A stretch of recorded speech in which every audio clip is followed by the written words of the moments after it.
Hello, एक बार फिर से स्वागत है आपका आरंभ स्टडी पॉइंट में।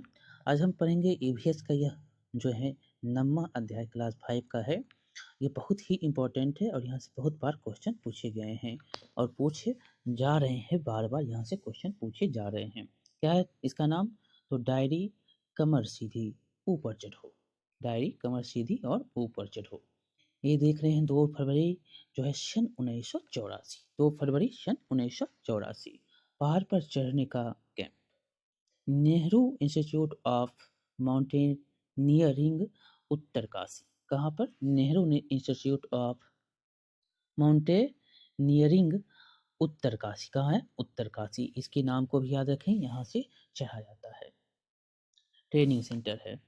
आगे है कि पहाड़ पर चढ़ना सीखने के लिए हम सब इकट्ठे हुए थे। बड़ी उमंग के साथ कैंप में केंद्रीय विद्यालयों से आई करीब 20 टीचर थी, जिनमें मैं एक थी। बाकी महिलाएं बैंक और दूसरी संस्थाओं से थी। मैं जो है क्या थी? सिर्फ ये थी। आज कैंप का दूसरा दिन था। सुबह जैसे ही बिस्तर से नीचे पैर रखे तो दर्द से मेरी चीख निकल गई। एक ही दिन में पहाड़ी शकरे ऊबड़ खाबड़ रास्तों पर 26 किलोमीटर चलना, वह भी कमर पर सामान से भरा हुआ पिट्ठू बैग लेकर। याद रखना है कितना? तो 26। कौन से रास्ते? पहाड़ी सकरे ऊबड़ खाबड़। बाप रे! कल वह दिन मैं आंखों में आंसू लिए धीरे धीरे चलकर एडवेंचर कोर्स के डायरेक्टर ब्रिगेडियर ज्ञान सिंह के कमरे में जा पहुंची। यहाँ पर याद रखना है कौन है? तो ब्रिगेडियर ज्ञान सिंह। ये क्या है? डायरेक्टर हैं। अब मैं मन ही मन सोच रही थी कि मुझे उनसे क्या क्या कहना है जिससे ट्रेकिंग पर ना जाना पड़े। तभी पीछे से उनकी भारी सी आवाज सुनाई पड़ी। मैडम, नाश्ते के समय आप यहाँ क्या कर रही हैं? हरी अप, वरना भूखे ही ट्रेनिंग में जाना होगा। ये कौन बोलते हैं? तो ज्ञान सिंह, ब्रिगेडियर ज्ञान सिंह। आगे है सर। ये सर करके बोलती है और मेरे आगे के जो शब्द हैं मेरे मुंह में ही रह गए। पैरों में छाले पड़े हैं, चल नहीं सकती, यही कहना चाहती हैं ना आप? जी सर। यह कोई नई बात नहीं है। क्या है? ये नई बात नहीं है। जल्दी तैयार हो जाओ। क्या बोल रही है? बोल रहे हैं ज्ञान सिंह, तो जल्दी तैयार हो जाओ। मैं मुंह लटकाए चल दी तैयार होने के लिए। अभी मुड़ी ही थी कि फिर आवाज सुनाई दी। सुनिए मैडम, आप ग्रुप नंबर 7 की लीडर रहेंगी। कितने? तो ग्रुप नंबर 7 याद रखना है। ये 7 नंबर की लीडर थी। किसी भी सदस्य को पहाड़ पर चढ़ने में परेशानी होने पर आपको उनकी मदद करनी होगी। पहाड़ों पर लीडर की क्या क्या जिम्मेदारियां होती है, यह सबको बताया जा चुका है। यहाँ पर है कि बताओ, क्या तुमने कभी पहाड़ देखे हैं? पहाड़ों पर चढ़े कब और कहाँ? हाँ, आप देख सकते हैं, अगर गर्मी के दिनों में आप बच्चे को अगर आप नैनीताल ले जाएंगे, आप कहाँ पे? तो आप पश्चिम बंगाल की ओर जाएंगे, जो कि आप जानते हैं कि बड़ी बड़ी वहाँ पर पहाड़ियाँ हैं। आप यहाँ पर जाएंगे कहाँ पे? तो मनाली की ओर जाएंगे, तो यहाँ पर भी जो बहुत बड़े पहाड़ों के टीले आपको देखने को मिलते हैं। दार्जिलिंग, आप पश्चिम बंगाल में जाएंगे तो दार्जिलिंग मिलेंगे। आगे है कि तुम एक ही बार में पैदल कितनी दूर चल सकते हो? बहुत बच्चे जो हैं पैदल एक दिन में 2-4 किलोमीटर, 2 किलोमीटर, 100 मीटर, ये सब चलते हैं, जो उनकी दूरी होती है। कल्पना करने के लिए कहता है पहाड़ों पर चढ़ने के रास्ते कैसे कैसे होते हैं। चित्र बनाने के लिए उबड़ खाबड़ होता है। कैसे होता है? उबड़ खाबड़ होता है। चित्र बनाकर बच्चे बता सकते हैं। एक बड़ी जिम्मेदारी। ग्रुप लीडर को जो बातें बताई गई थी यहाँ पर दिया गया है। बाकी लोगों का सामान उठाने में मदद करना, पूरे ग्रुप के आगे बढ़ जाने पर ही आगे बढ़ना, जो चल ना पाए उसे हाथ पकड़कर चढ़ाना, रुकने के लिए जगह ढूंढना, साथी के बीमार पड़ने पर उसका ध्यान रखना, सबके खाने पीने का इंतजाम करना। इतने जो काम है किसके हैं? ग्रुप लीडर के काम हैं। और सबसे बड़ी बात तो यह है कि ग्रुप के किसी भी सदस्य से गलती हो जाने पर हंसते हुए सजा भुगतने को तैयार रहना। मैं समझ गई कि यहाँ का अनुशासन अपने आप में अलग ही है। मैं समझ नहीं पा रही थी कि यह सजा है या मजा। Group number 7। अब देखिए ग्रुप नंबर 7।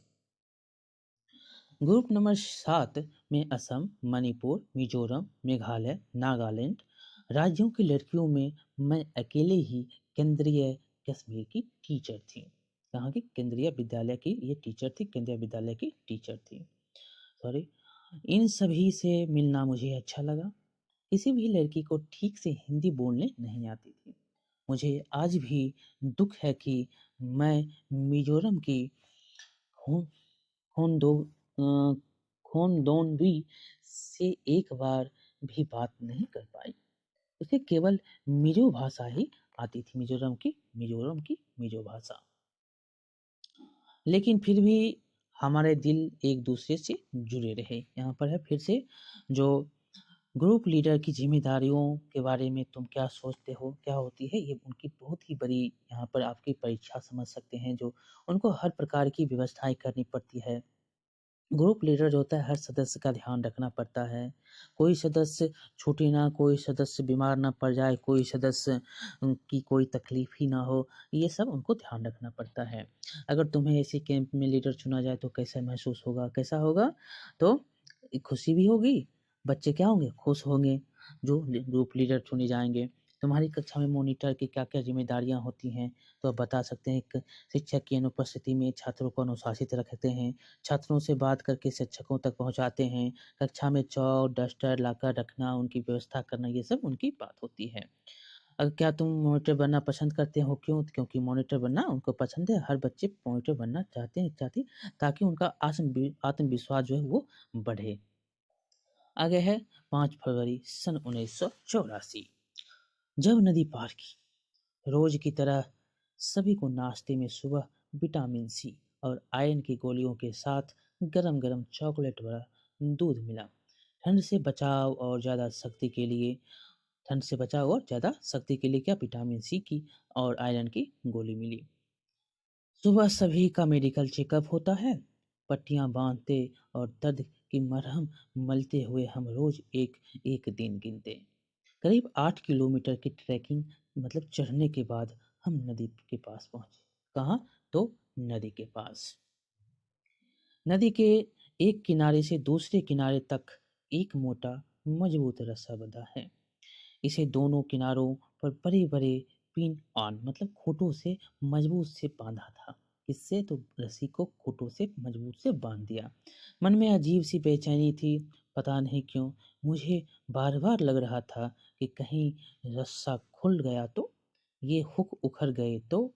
मैं मन ही मन नदी की चौड़ाई आंक रही थी। आगे है हमारे प्रशिक्षक ने कमर पर रस्सी बांधी, उसमें सीलिंग मतलब एक तरह का हुक जो होता है वो हुक डाला और उस सीलिंग को नदी पर बंधे मोटे रस्से में डाला। बर्फीली पानी में छप छप छप करते हुए वे नदी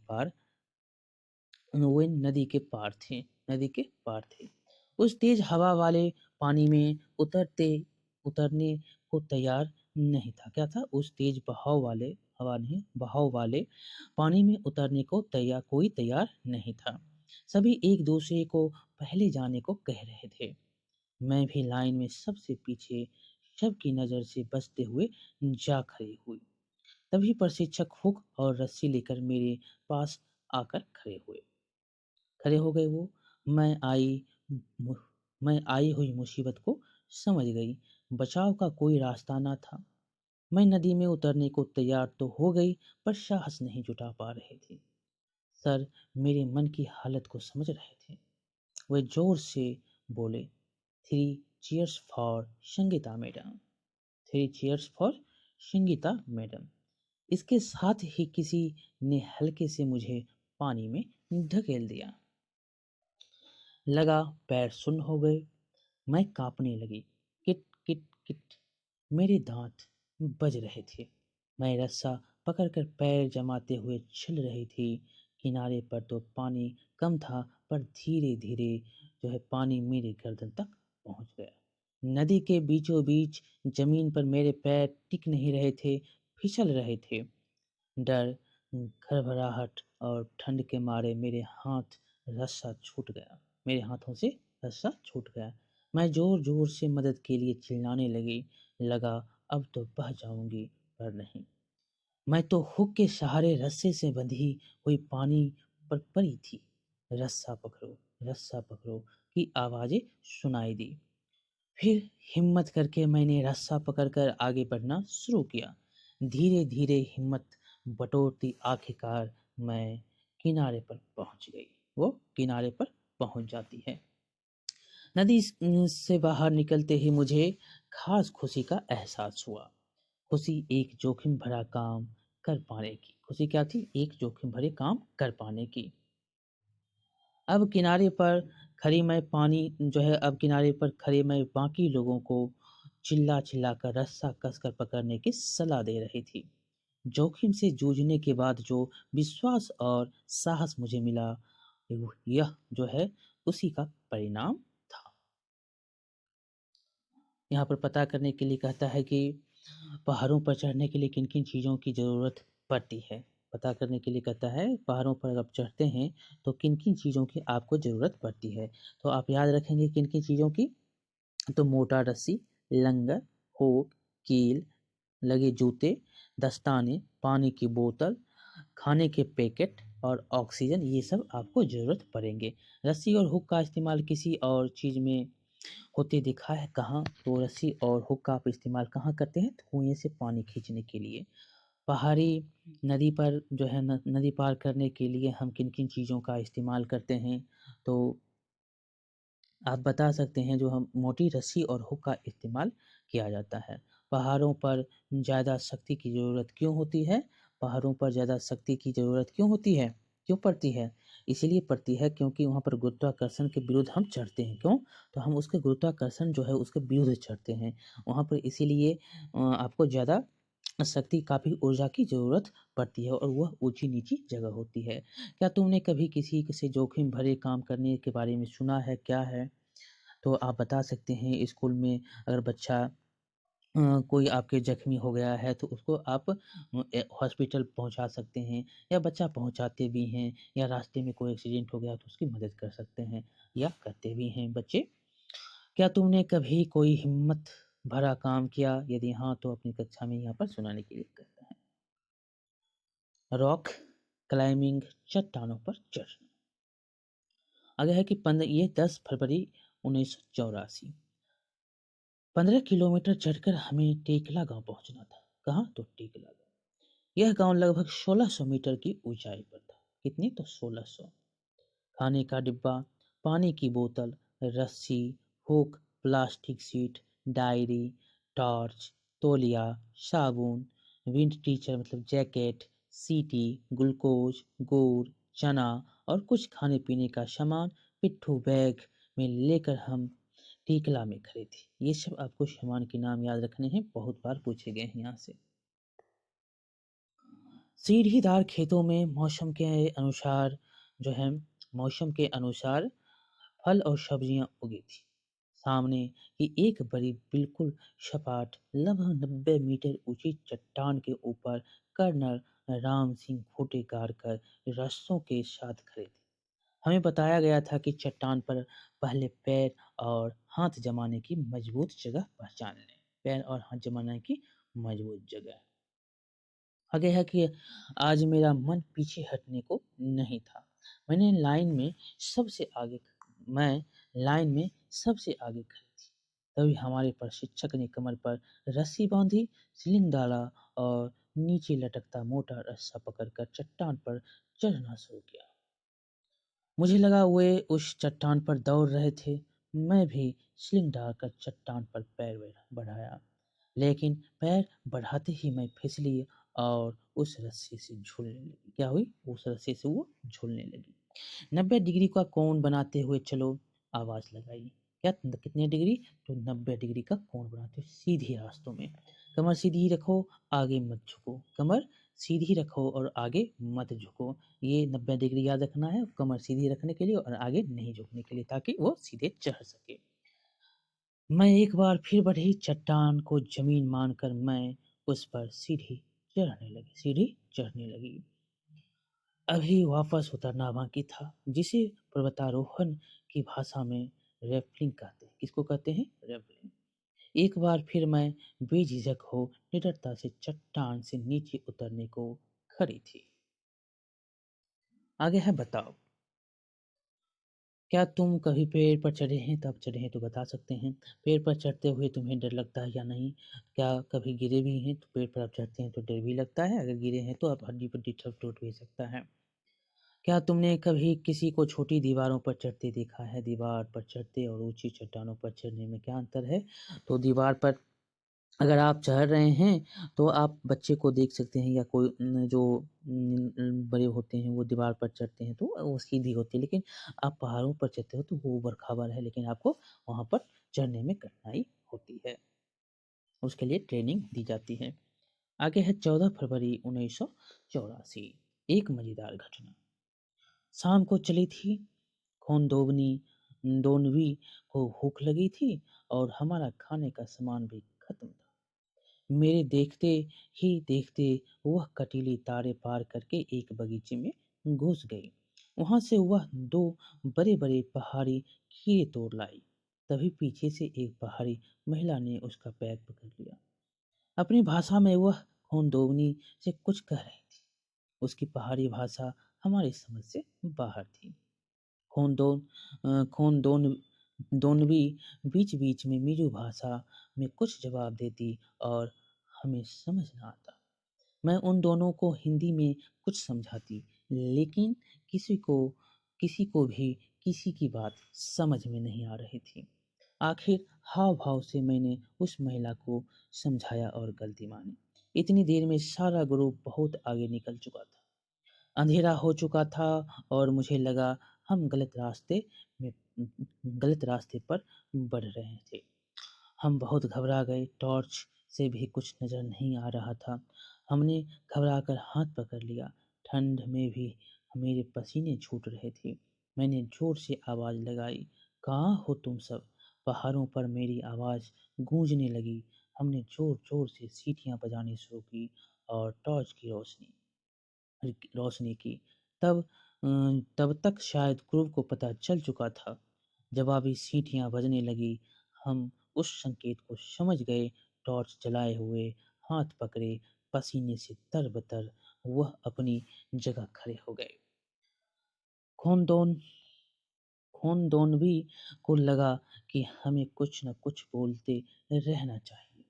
उसने मिज़ो भाषा में ज़ोर-ज़ोर से गीत गाना शुरू कर दिया।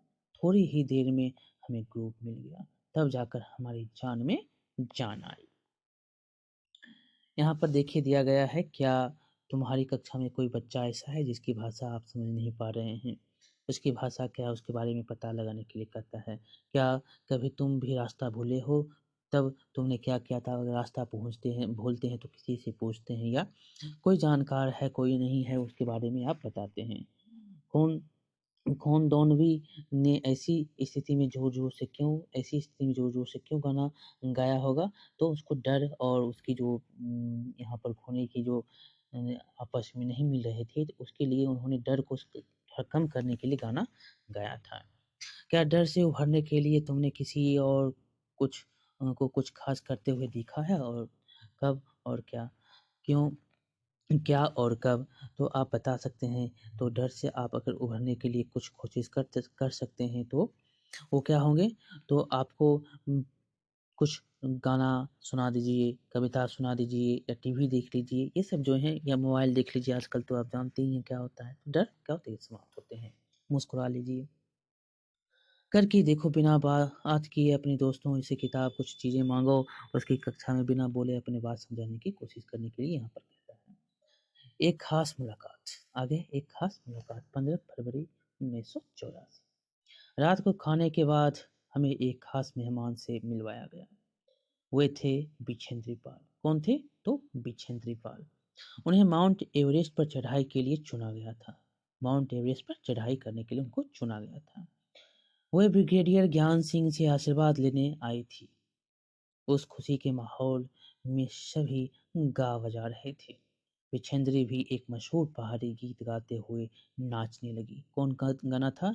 तो बेडू पाको बारा मासा, काफल पाको चैता मेरी छेला। बेडू पाको बारा मासा, काफल पाको चैता मेरी छेला। मैं सोच मैं सोच भी नहीं सकती थी कि यही बिछेंद्री पाल एवरेस्ट पर चढ़ने वाली पहली भारतीय महिला बनने का इतिहास रची। ये याद रखना है, सबसे पहले जो है एवरेस्ट पर चढ़ने वाली भारतीय महिला कौन है? तो बिछेंद्री पाल है, 1984। आगे है कैंप। कैंप में है 18 फरवरी 1984। हम सब लगभग 3134 मीटर की ऊंचाई पर खड़े। हमें रात को यहीं रुकना था। हम अपना अपना टेंट लगाने की कोशिश में लगे थे। टेंट लगाने के लिए और बिछाने के लिए हमारे पास प्लास्टिक की 2 तह वाली सीट थी, जिसमें हवा रुकी रहती है और ठंड नहीं आती। हमने खूंटी गाड़े और टेंट बांधने शुरू किए। पर यह क्या, एक तरफ से बांधते तो दूसरी तरफ से उड़ जाता। मुश्किल से टेंट लगे। फिर हमने टेंट के चारों तरफ नाली खोदी। क्या? तो नाली खोदी। अब हम सभी भूख से बेहाल थे। हमने पत्थर से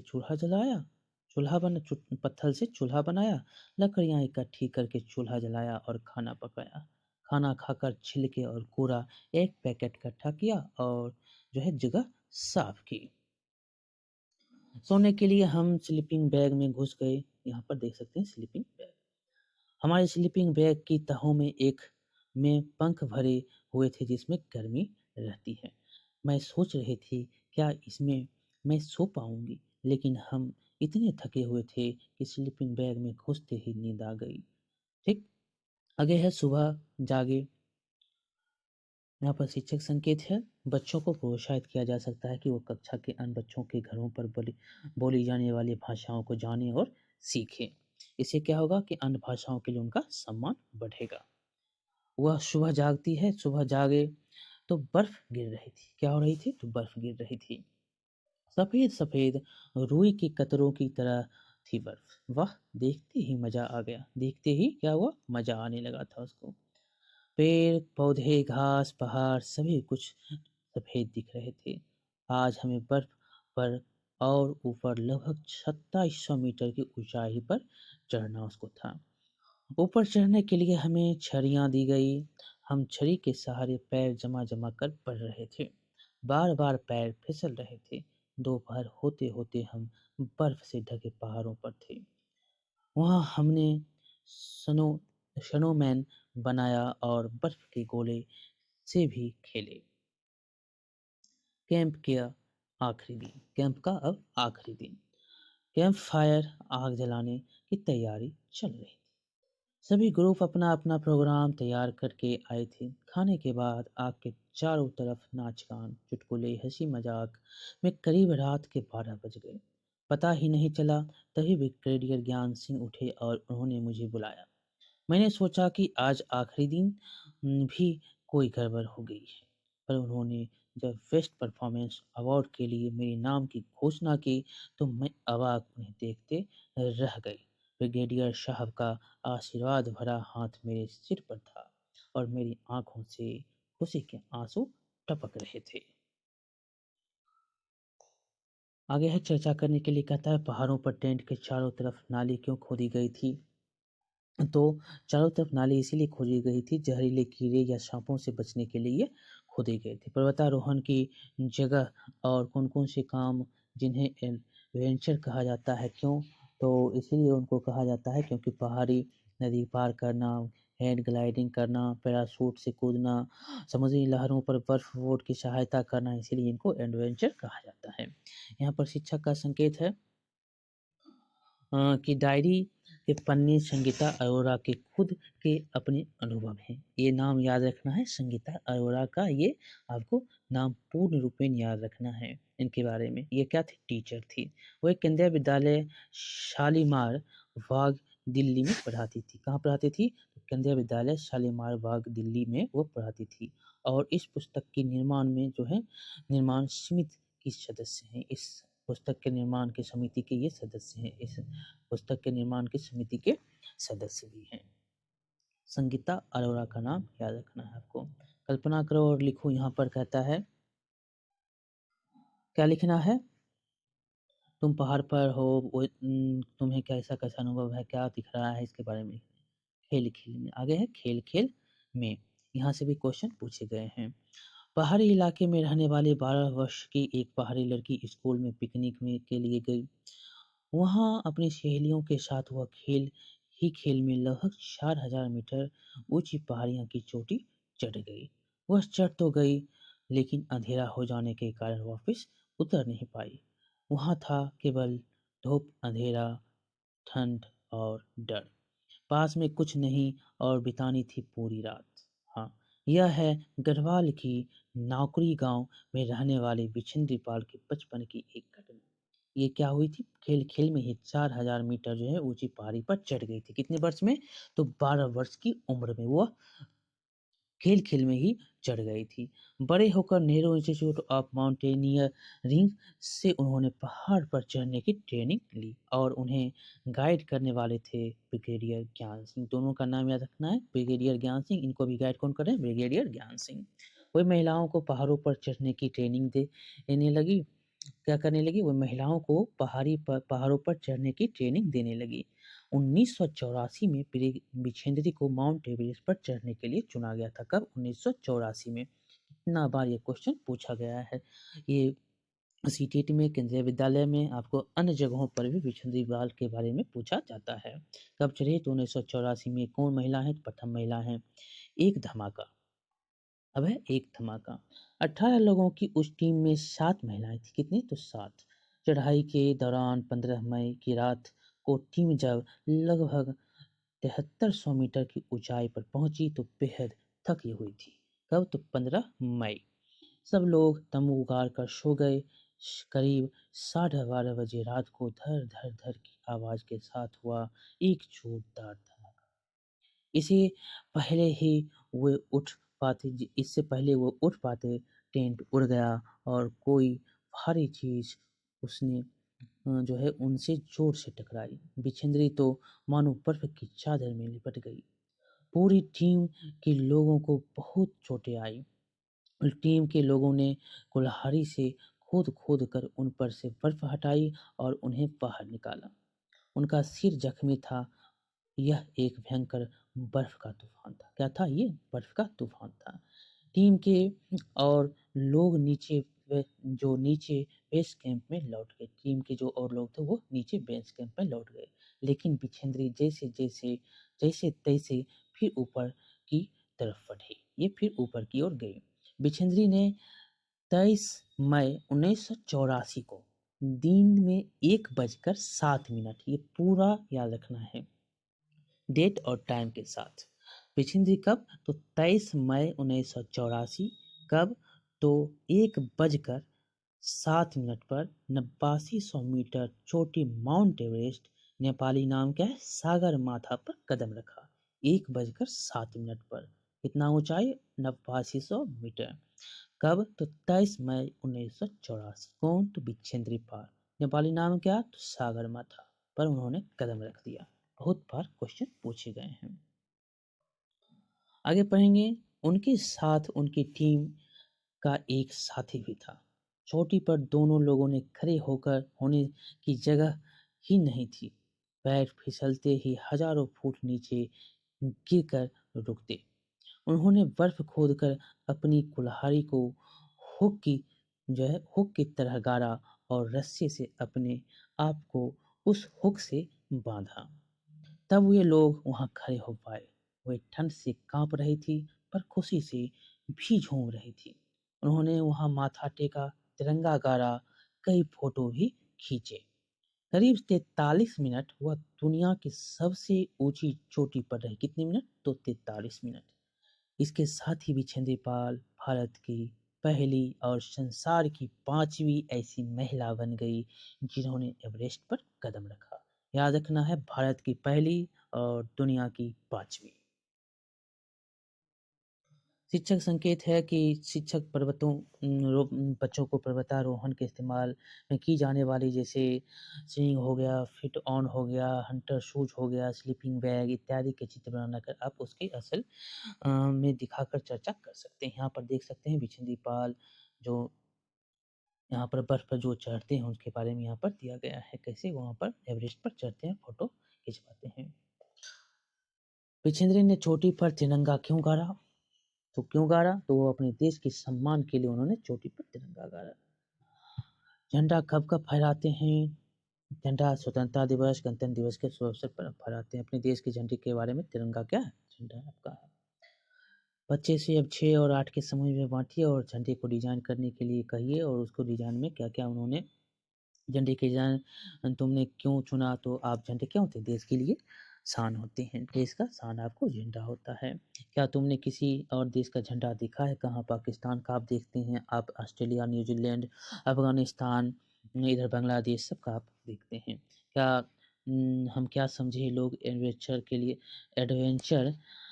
के लिए क्यों जाते हैं? तो एडवेंचर रोमांचकारी होता है। इसके लोग क्या लोग इसीलिए जाते हैं, एडवेंचर के लिए जाते हैं। कोई 2 उदाहरण देकर समझाओ। पहाड़ पर चढ़ना एक भरी क्या चुनौता भरा एडवेंचर क्यों हो सकता है? तुम पहाड़ों पर चढ़ने जाते हो तो क्या तैयारी करने के लिए क्या-क्या तैयारी करते हैं? अपने साथ क्या-क्या ले जाते हैं? इनके बारे में लिखने के लिए कहता है। तो क्या होता है पहाड़ों पर चढ़ना बहुत मुश्किल, चोट लग सकती है, मृत्यु भी हो सकती है, ये सब होता है। लोग इसीलिए चुनौती भरा चीज़ है, इसलिए इसको एडवेंचर कहा जाता है और ये चढ़ते भी हैं, प्रशिक्षण लेते हैं, इनके लिए प्रशिक्षण लेना पड़ता है। इसको साथ-साथ क्या ले जाते हैं मोटा रस्सी, हुक, एंकर, दस्ताना, पानी का बोतल, खाने का पैकेट, ऑक्सीजन, दवाई ये सब अपने साथ ले जाते हैं। बहुत बार यहाँ से क्वेश्चन पूछे गए हैं। चलिए ये चैप्टर यहीं पर समाप्त होता है। ये क्वेश्चन के जो है ये बहुत सारे क्वेश्चन यहाँ पर से बनते हैं विजेंद्र पाल के बारे में और यहाँ से बहुत सारे जो है बहुत बार क्वेश्चन पूछे गए हैं। तो कैसा लगा आप बताएँगे चैप्टर को आप बार-बार पढ़ने की कोशिश करेंगे ताकि यहाँ से क्वेश्चन ना छूटे और लाइक करेंगे, शेयर करेंगे और सब्सक्राइब करना नहीं भूलेंगे। मिलते हैं अगले चैप्टर में, तब तक के लिए बहुत-बहुत धन्यवाद।